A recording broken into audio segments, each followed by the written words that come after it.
ভাৰতৰ ইতিহাসৰ প্ৰথম পাঠটো আজি আপোনালোকলৈ আগবঢ়াইছো। কুৱেশ্যন নম্বৰ 1, হাৰিয়াং বংশ কোনে প্ৰতিষ্ঠা কৰিছিলে? হাৰিয়াং বংশ সাধাৰণতে প্ৰতিষ্ঠা কৰা ৰজাজন হৈছে বিম্বিসাৰা আৰু প্ৰথমৰ এই হাৰিয়াৰ বংশৰ ৰাজধানী সাধাৰণতে ৰাজগৃহত পাতিছিলে। কুৱেশ্যন নম্বৰ 2, বিম্বিসাৰাক কোনে হত্যা কৰিছিলে? বিম্বিসাৰাক তেখেতৰ পুত্ৰ অজাতশত্ৰুৱে হত্যা কৰি ৰাজভাৰ গ্ৰহণ কৰিছিলে।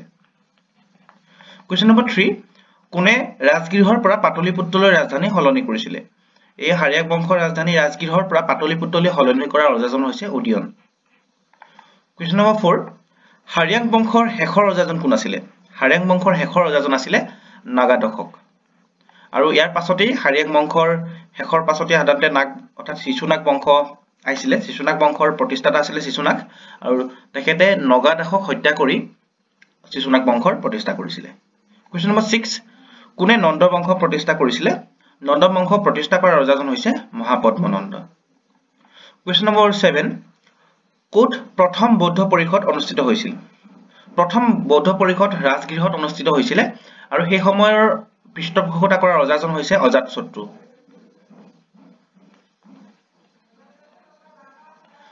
আৰু এটা কথা মনত ৰাখিব লগা হয়, সেইটো হৈছে প্ৰথম যিহেতু বৌদ্ধ পৰিষদ ৰাজগৃহত হৈছিল আৰু দ্বিতীয় যি আমাৰ বৌদ্ধ পৰিষদ সেয়া হৈছে বৈশালীত অনুষ্ঠিত হৈছিলে। কুৱেশ্যন নম্বৰ 8, নন্দ বংশৰ শেষৰ ৰজাজন কোন আছিল? নন্দ বংশৰ শেষৰ ৰজাজন আছিলে ধনানন্দ। এই ধনানন্দক হত্যা কৰিয়ে সাধাৰণতে মৌৰ্য বংশৰ প্ৰতিষ্ঠা হৈছিলে। কুৱেশ্যন নম্বৰ 9, মুদ্ৰাৰক্ষক নামৰ গ্ৰন্থখন কোনে লিখিছিল? মুদ্ৰাৰক্ষক গুপ্ত সময়ৰ এখন উল্লেখযোগ্য গ্ৰন্থ আৰু এই গ্ৰন্থখন লিখিছিলে বিশাখা দত্তই। কুৱেশ্যন নম্বৰ 10, মৌৰ্য বংশ কোনে প্ৰতিষ্ঠা কৰিছিলে? মৌৰ্য বংশ প্ৰতিষ্ঠা কৰা ৰজাজন হৈছে চন্দ্ৰগুপ্ত মৌৰ্য, যি সাধাৰণতে কৌটিল্য বা চাণক্য সহায়ত সাধাৰণতে এই মৌৰ্য বংশটো প্ৰতিষ্ঠা কৰিছিলে। কুৱেশ্যন নম্বৰ 11, কোন ধৰ্মৰ লগত জাতকসমূহ সম্পৰ্কিত? জাতকসমূহ সাধাৰণতে বৌদ্ধ ধৰ্মৰ লগত জড়িত। কুৱেশ্যন নম্বৰ 12, মৌৰ্য বংশৰ শেষৰ শাসকজন কোন আছিলে? মৌৰ্য বংশৰ শেষৰ শাসকজন আছিলে বৃহদাৰ্থ। কুৱেশ্যন নম্বৰ 13, বৌদ্ধ ধৰ্মৰ প্ৰচাৰ কৰিবলৈ অশোকে কাক শ্ৰীলংকালৈ প্ৰেৰণ কৰিছিল? বৌদ্ধ ধৰ্মৰ প্ৰচাৰ কৰিবলৈ সম্ৰাট অশোকে তেওঁৰ পুত্ৰ মহেন্দ্ৰ আৰু তেখেতৰ পুত্ৰী সংঘমিত্ৰক সাধাৰণতে শ্ৰীলংকালৈ প্ৰেৰণ কৰিছিল। কুৱেশ্যন নম্বৰ 14, কালিংগ যুদ্ধ কেতিয়া হৈছিলে? কালিংগ যুদ্ধ 261 BC-ত অনুষ্ঠিত হৈছিলে।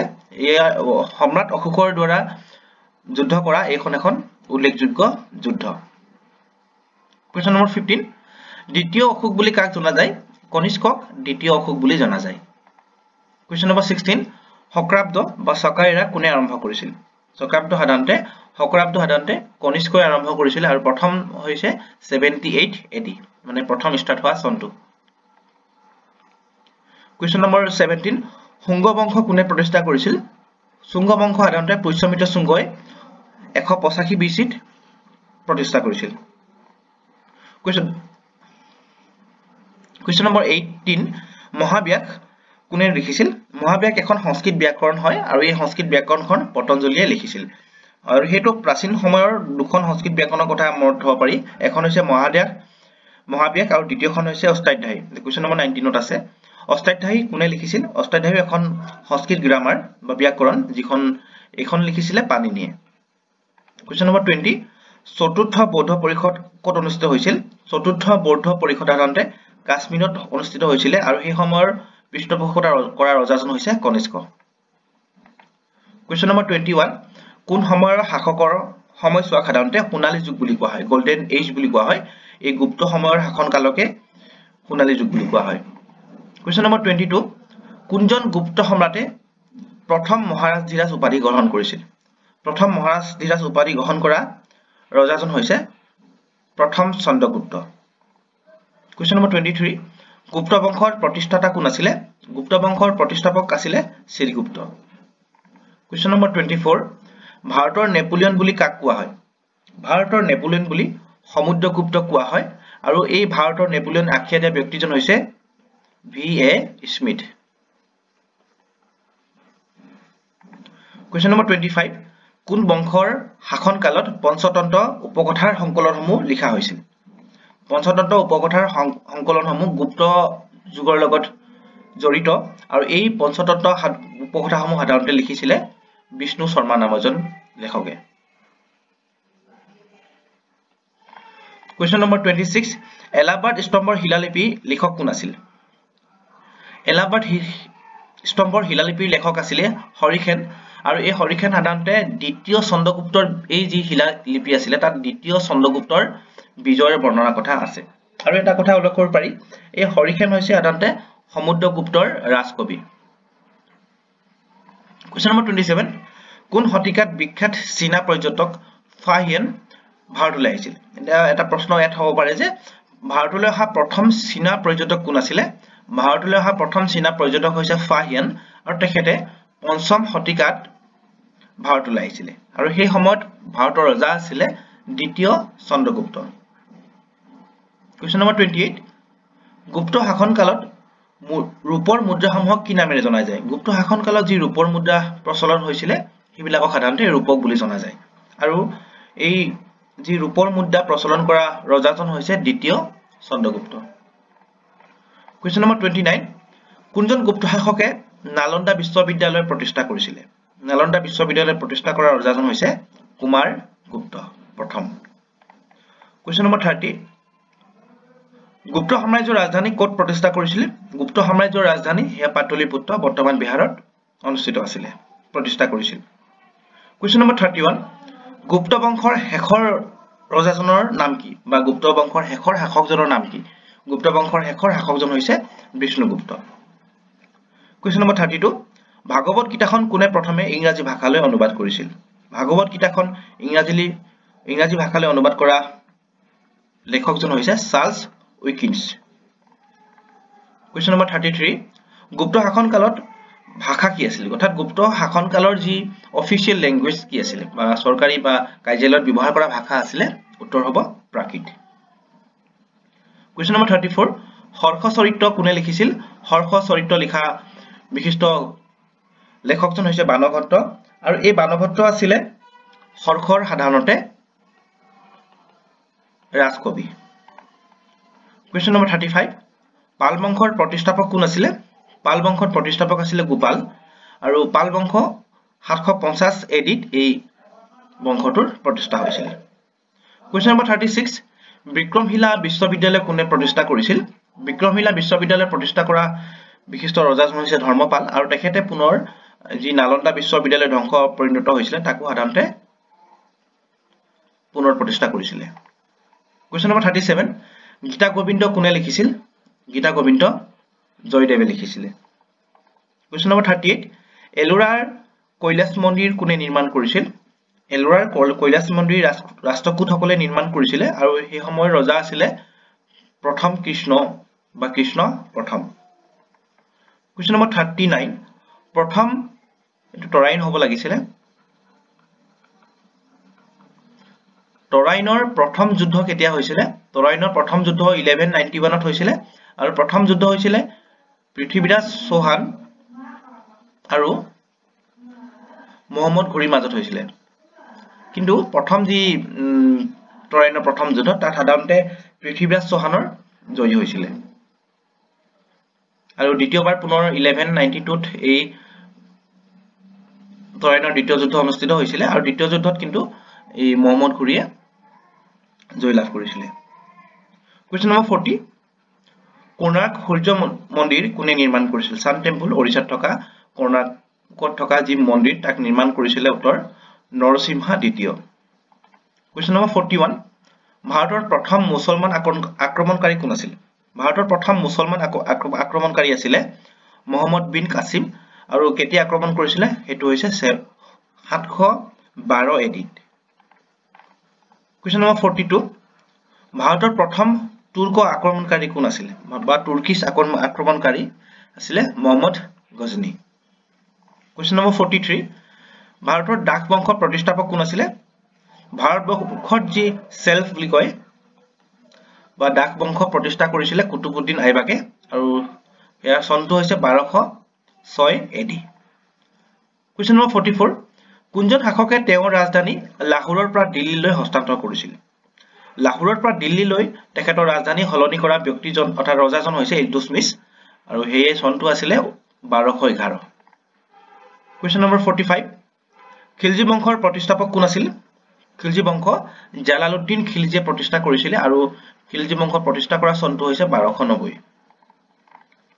Question number 46 আলাউদ্দিন খিলজীৰ ৰাজকবি কোন আছিল আলাউদ্দিন খিলজীৰ ৰাজকবি আছিল আমিৰ খুসৰু আৰু তেখেতৰ এটা বিশেষ উল্লেখযোগ্য এটা ঘটনা বা উল্লেখযোগ্য এটা গুৰুত্বপূৰ্ণ এটা প্ৰশ্ন আছে এটো হৈছে সিতাৰ কোনে নিৰ্মাণ কৰিছিল বা সিতাৰ কোনে প্ৰথমে হাজি উলাইছিল তেখেত আছিল আমিৰ খুসৰু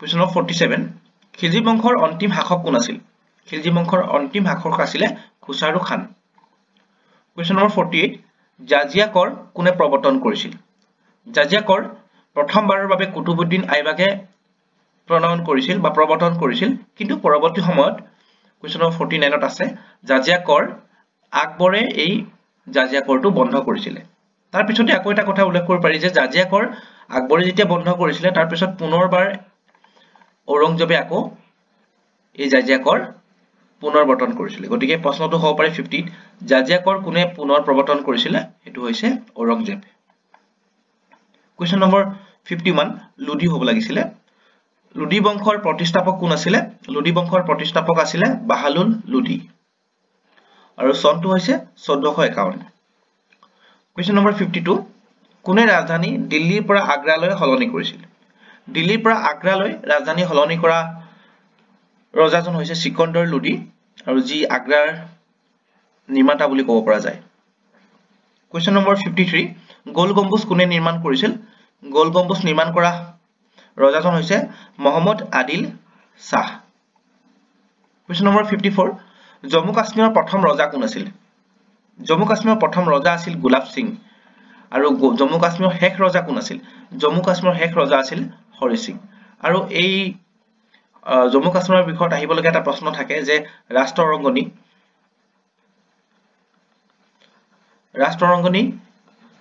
এখন জম্মু কাশ্মীৰৰ ৰজা কথা হৰি সিংৰ বিষয়ে লিখা এখন গ্ৰন্থ যিখনত হৰি সিংৰ সম্পূৰ্ণ বিৱৰণ পোৱা যায় আৰু এখন সাধাৰণতে কোনে লিখিছিল এখন লিখিছিল কলহনে Question number 56 মোগল সাম্ৰাজ্যৰ প্ৰতিষ্ঠাপক কোন আছিল মোগল সাম্ৰাজ্যৰ প্ৰতিষ্ঠাপক আছিল বাবৰ পানিপথৰ প্ৰথম যুদ্ধত অৰ্থাৎ 1526 ত মোগল সাম্ৰাজ্য প্ৰতিষ্ঠা হৈছিল Question number 57 বাবৰৰ আত্মজীৱনীখনৰ নাম কি বাবৰৰ আত্মজীৱনীখনৰ নাম আছিল তুজুক-ই বাবৰী Question number 58 হুমায়ুন নামা কোনে ৰচনা কৰিছিল হুমায়ুন নামা তেখেতৰ ভনী সিস্টাৰ গুলবদন বেগমে ৰচনা কৰিছিল Question number 59 কোন মোগল শাসক চিৰিৰ পৰা অৰ্থাৎ তেখেতৰ যি পুথিভঁৰাল আছিল লাইব্ৰেৰীৰ চিৰিৰ পৰা বাগৰাৰ ফলত মৃত্যুবৰণ কৰিছিল আৰু সেই ৰজাজন আছিল মোগল ৰজা Humayun Question number 60 grand trunk road কোনে নিৰ্মাণ কৰিছিল গ্ৰেণ্ড ট্ৰাংক ৰোড শ্বেৰশাহ সূৰীয়ে নিৰ্মাণ কৰিছিল Question number 61 পানিপথৰ দ্বিতীয় যুদ্ধ কাৰ মাজত হৈছিল পানিপথৰ দ্বিতীয় যুদ্ধ প্ৰথম যুদ্ধ 1526 ত হৈছিল আৰু দ্বিতীয় যুদ্ধ 1556 ত হৈছিল গতিকে দ্বিতীয় যুদ্ধ আকবৰ আৰু হেমুৰ মাজত হৈছিল ইয়াৰ পিছত এটা প্ৰশ্ন ইম্পৰ্টেন্ট আকবৰৰ প্ৰতিশাসক কোন আছিল এতিয়া প্ৰতিশাসক মানে হৈছে যেহেতু আকবৰ 8 বছৰ বয়সতে ৰজা হৈছিল গতিকে সেই সময়ত তেওঁৰ বয়স সৰু হোৱাৰ কাৰণে তেখেতৰ ৰজাৰ শাসনভাৰ আদানতে প্ৰতিশাসক বৈৰাম খানে এই শাসনভাৰ পৰিচালনা কৰিছিল সেই কাৰণে আকবৰৰ প্ৰতিশাসক কোৱা হৈছে গতিকে আকবৰৰ প্ৰতিশাসক জনৰ নাম হৈছে বৈৰাম খান Question number 63 মেৱাৰৰ ৰাজধানী কি আছিল উত্তৰ মেৱাৰৰ ৰাজধানী আছিল চিত্তুৰ Question number 64 দিন-ই-ইলাহি ধৰ্ম কোনে প্ৰৱৰ্তন কৰিছিল দিন-ই-ইলাহি আকবৰে প্ৰৱৰ্তন কৰিছিল হিন্দু মুছলিম সকলো মানুহে এই ধৰ্মটো সাধাৰণতে ল'ব পাৰিছিল কিন্তু এই ধৰ্মৰ প্ৰথম গ্ৰহণ কৰা হিন্দু ব্যক্তিজনে হৈছে মহেশ দাস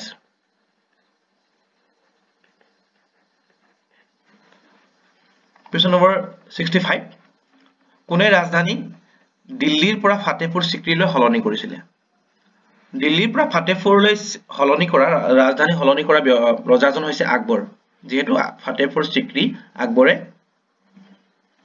তৈয়াৰ কৰিছিল বা বনাইছিল Question number 66 আকবৰৰ সমসাময়িক এজন ৰাজকবিৰ নাম কি আকবৰৰ সমসাময়িক এজন ৰাজকবি অৰ্থাৎ ৰাজকবি নহয় এজন কবি হয় সেয়া হৈছে তুলসীদাস এতিয়া আকবৰৰ মন্ত্ৰীসভাৰ নৰত্ন আছিলে আৰু সেই নৰত্নৰ পৰা প্ৰশ্নবিলাক প্ৰায় অহা দেখা যায় গতিকে এই নৰত্নসমূহ চাই লওঁ আহকচোন আকবৰৰ বৈদেশিক মন্ত্ৰী আছিলে বীৰবল আকবৰৰ বিত্ত মন্ত্ৰী আছিলে তদৰমল আকবৰৰ সংগীতজ্ঞ আছিলে তানসেন আৰু ঠিক সেইদৰে আকবৰৰ আটাইতকৈ প্ৰিয় বা আকবৰৰ আটাইতকৈ বিশ্বাসযোগ্য যিজন ব্যক্তি তেখেত আছিলে মান সিং আৰু যি মান সিঙে সৈন্য বাহিনীৰ মুখ্য বিষয়া হিচাপে কাৰ্যভাৰ গ্ৰহণ কৰিছিলে আৰু ইয়াৰ পিছতে আছে প্ৰতিৰক্ষা মন্ত্ৰী সেয়া আছিলে খান ই খান প্ৰতিৰক্ষা মন্ত্ৰী তাৰ পিছত আছিলে গৃহমন্ত্ৰীত আছিলে মৌলাদু পিয়াজা আৰু আকবৰৰ ৰাজকবি আছিলে আবুল ফজল ঠিক একেদৰে আকবৰৰ শিক্ষা বিভাগটো গঠন চোৱা চিতা কৰিছিলে ফাইজিয়ে আৰু লাষ্টত এজন ধৰ্মীয় অৰ্থাৎ ৰিলিজিয়াছ মন্ত্ৰী আছিলে সেই হৈছে ফকিৰ আজিউদ্দিনে ধৰ্মীয় দিশটো চোৱা চিতা কৰিছিলে কোৱেশ্চন নম্বৰ 67 মোগল সাম্ৰাজ্যৰ কাৰ্যালয়ৰ ভাষা কি আছিল মোগল সাম্ৰাজ্যৰ কাৰ্যালয়ৰ ভাষা আছিল ফৰাচী বা পাৰ্চিয়ান কোৱেশ্চন নম্বৰ 68 জাহাংগীৰৰ প্ৰকৃত নাম কি আছিল জাহাংগীৰৰ প্ৰকৃত নাম আছিল সেলিম আৰু জাহাংগীৰে 1605 চনত শাসনভাৰ গ্ৰহণ কৰিছিল কোৱেশ্চন নম্বৰ 69 শিখসকলৰ নৱম গুৰু কোন আছিল শিখসকলৰ নৱম গুৰু আছিল গুৰু টেগ বাহাদুৰ আৰু গুৰু টেগ বাহাদুৰে অসমৰ ধুবুৰীত এক গুৰুদ্বাৰ নিৰ্মাণ কৰিছিল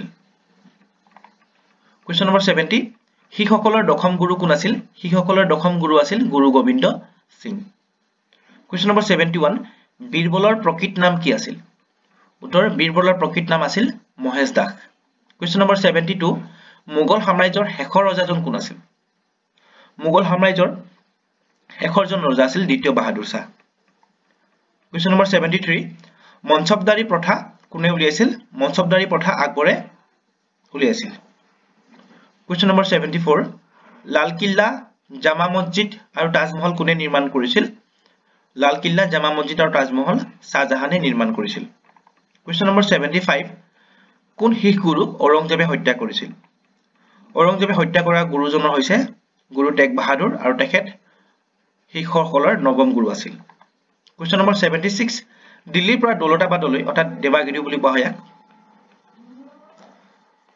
দেৱাগিৰিলৈ শাসনভাৰ সলনি কৰাৰ ৰজাজনৰ নাম কি আছিল দিল্লীৰ পৰা যি দৌলতাবাদলৈ ৰাজধানী সলনি কৰাৰ শাসকজন হৈছিল Mohammad bin Tughlaq question number 77 Indian Shakespeare বুলি কাক কোৱা হয় বা ভাৰতীয় শেক্সপিয়াৰ বুলি কালিদাসক কোৱা হয় কোৱেশ্চন নম্বৰ 78 অৰ্থশাস্ত্ৰ কোনে ৰচনা কৰিছিল অৰ্থশাস্ত্ৰ চন্দ্ৰগুপ্ত মৌৰ্যৰ মন্ত্ৰী ৰাজমন্ত্ৰী কৌটিল্য বা চাণক্যই ৰচনা কৰিছিল কোৱেশ্চন নম্বৰ 79 কোন গুপ্ত শাসকে সোণৰ মুদ্ৰা প্ৰচলন কৰিছিল সোণৰ মুদ্ৰা গুপ্ত সকলৰ ভিতৰত প্ৰথম চন্দ্ৰগুপ্তই প্ৰচলন কৰিছিল question number 80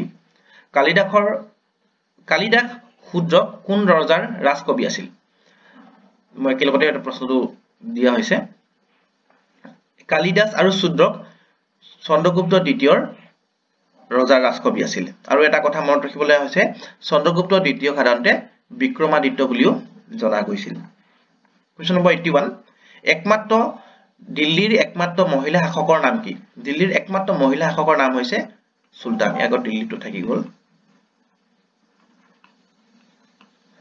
question number 82 Kadambari কাৰ ৰচনা আছিল কাদম্বৰী আছিল বাণভট্টৰ ৰচনা কোৱেশ্চন নম্বৰ 83 কোন মোগল শাসকক ন্যায়ৰ প্ৰতীক হিচাপে জনা যায় মোগল সমাজৰ সকলোবিলাক শাসকৰ ভিতৰত জাহাংগীৰক সাধাৰণতে ন্যায়ৰ প্ৰতীক হিচাপে জনা যায় কোৱেশ্চন নম্বৰ 84 কোন গুপ্ত শাসকে বাঁহী আৰু বীণা বাদক ৰূপে বিখ্যাত আছিল বাঁহী আৰু বীণা বজাব পৰা বিখ্যাত গুপ্ত ৰজা আছিল সমুদ্ৰগুপ্ত কোৱেশ্চন নম্বৰ 85 তথা আজি ভিডিওটোৰ শেষৰটো প্ৰশ্ন জয়দেৱ কাৰ ৰাজকবি আছিল জয়দেৱ আছিল লক্ষ্মণ সেনৰ ৰাজকবি আছিল এইকেইটা আছিল আজিৰ গুৰুত্বপূৰ্ণ পাৰ্ট 1 ৰ ভিডিওসমূহ আৰু কম সময়ৰ ভিতৰতে মই সেকেন্ড পাৰ্টটো লৈ আহিম গতিকে আপোনালোক সকলোৱে জোনাক এডুকেশ্যন শেষলৈকে চোৱাৰ বাবে ধন্যবাদ জনালো